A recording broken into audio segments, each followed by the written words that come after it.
Hi, WC Turk again for Revolution of Beer, revolutionbeer.com. We're still here at the Mobile Rail Workers Union strike against unfair labor practices. With me is another person that I was told that I had to talk to, and these three gentlemen that we're talking to, we're starting to get a picture of what's going on here, and it's beginning to highlight a little bit those unfair labor practices. So we wanted to talk to Erik Velazquez. Erik, thanks for joining us, buddy. Yeah, my pleasure. All right, pal.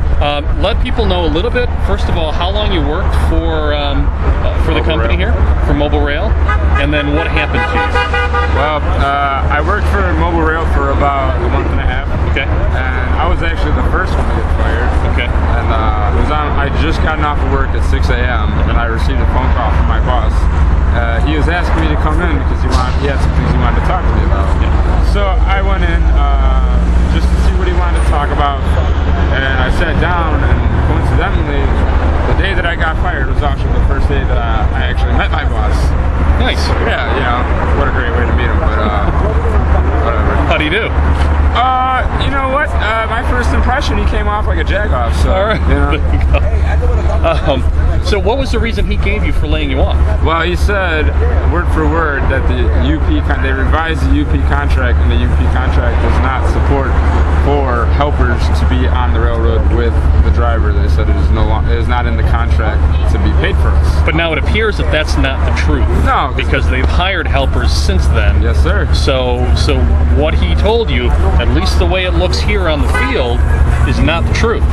That's right. Okay, so you feel that this was a retribution against the union? The union, and the fact that I filed an OSHA complaint against them. Okay. I got a week prior to getting fired, I had filed an OSHA complaint towards the company, in which OSHA had came out here and found everything that I complained about to be true. What were some of the things that you put on your complaint? Well, we have a sand tower, in which is about 2.5, maybe 2-3 stories off the ground. We have to climb an unstable ladder. We have to go outside of the guardrails to climb on top of the truck. Yeah. After that, there's a hole on top of the truck which you can fall through, but you have to open the latch to the sand tank to get the sand into it. Now, they don't supply us with respirators, you know. So is there a lot of dust and particulates in the air there? Yes. Is it difficult to breathe? Not only is it difficult to breathe, the dust and particles in the air is silicon, which is a cancerous substance. Yes. Yeah. So not only did they not provide us with masks, they required us to do this. You know, OSHA found it unsafe and shut it down, and they just moved it from one railroad yard to this one. I had originally made the complaint in Northland for that railroad yard. They moved that one over here. Gotcha. I mean, that seems to be the pattern here. That seems to be what's emerging, is that there's no real concern, or there doesn't seem to be a concern for worker safety out here. No, not at all. What kind of training did you receive to do that job, that particular job? None. No, I was basically just told, you know, I worked, my brother happens to be the driver. Okay. So I worked with him, and, you know, I don't really question what he says, you know, my brother. He's going to look out for what's best for me. Yeah. You know, he said, it doesn't look like it's too safe, and it really isn't. Yeah. But, you know, we need to get it done, and I can't. Slide in here just a little bit. Go ahead, bud. He said, I can't back the truck in and climb the ladder and see if I'm lined up with the hole. You know, if you want, I'm not saying you have to, but if you want, could you go on top of the ladder and kind of guide me to the hole? What kind of supervision is there in his job? None. There's no supervision. There's no management supervision? No. We have, from our company, there's no management supervision. Have you ever seen in that particular dangerous environment, have you ever seen a supervisor out there? From my job, no. Never? No. Okay. I've only seen a few workers from Union Pacific, but they're not our supervisors. Right. So I've only seen a few of them there, of the UP guys, but never a supervisor. And not only that, we weren't supplied, we were given gardening gloves. Yeah. We deal with oil. Yeah. We deal with human waste. Yeah. you know. And just to illustrate for people, these gloves are a cloth glove. Yes, yes. And they're sort of zigzag or crisscrossed with Stitching. rubber. Yeah, not even rubber. Yeah. Not even rubber. They come apart very quickly. Very quickly. Yeah, I'm very familiar with those. Yes. I used to, Yes. What you need is gloves Rubber that gloves. won't rubber gloves or leather gloves or gloves that won't allow any kind of moisture. chemicals or any kind of moisture through. Absolutely. Absolutely correct.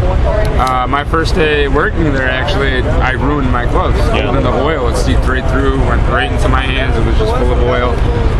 Dealing with the septic, they don't require us to wear sleeves. You know, that was my personal choice. Which is a biohazard. It's a Septic is a biohazard. Right. No mask. I've actually, while I was filling it with water, I've had some of the septic fluid hit me in the face.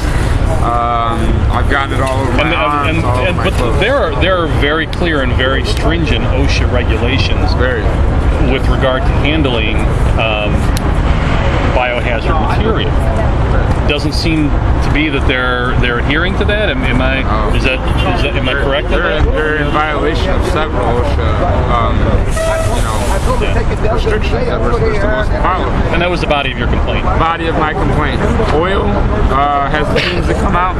The sand emits cancerous dust. Climbing that thing is dangerous. Let me ask you this: are you familiar with any accidents that have taken place out here? There's a couple, actually. Serious accidents? One where I think it actually broke a guy's ribs. Wow. Okay. Yeah. But do you know? And I know you're sort of going off maybe secondhand unless you saw it personally. No, I didn't see it personally. Okay. But I know what had happened. And it's nothing uncommon. I mean, Did that happen while you were working? I was working at this railroad yard. It happened at another yard. Okay. Was there any safety briefing after that happened? When there are accidents out here, is there anything from management or anything from anyone in authority briefing on that particular accident? How to avoid it? How to protect yourself? None whatsoever. Nothing whatsoever. I basically, my first day on the job, since I didn't meet my boss, like I said, my first day on the job, I worked with a trainer. He just happened to be a worker that was just going to train me. He told me, look, there's ways. Is he designated or certified as a trainer? No, he's not certified, but he's designated. Okay. So, but he basically tells you, look, if you do it this way, there's a possibility the hose might pop off, hit you in the face. It's high pressure, it'll break your jaw, it can kill you. So you want to keep your face away. You know, that's when we're disconnecting the coupling and uncoupling the hoses there. Right. No one from our job warned us about sand, the oil, high pressure injections, you know, stuff that can seriously injure you. This company does not give a shit about its workers whatsoever. All they care about, in my opinion, all they care about is making their pockets fatter. Cutting corners, cutting hours. I was told I actually quit a job to take this job because they told me it was going to be a 36-hour 1 week, 48 hours the next.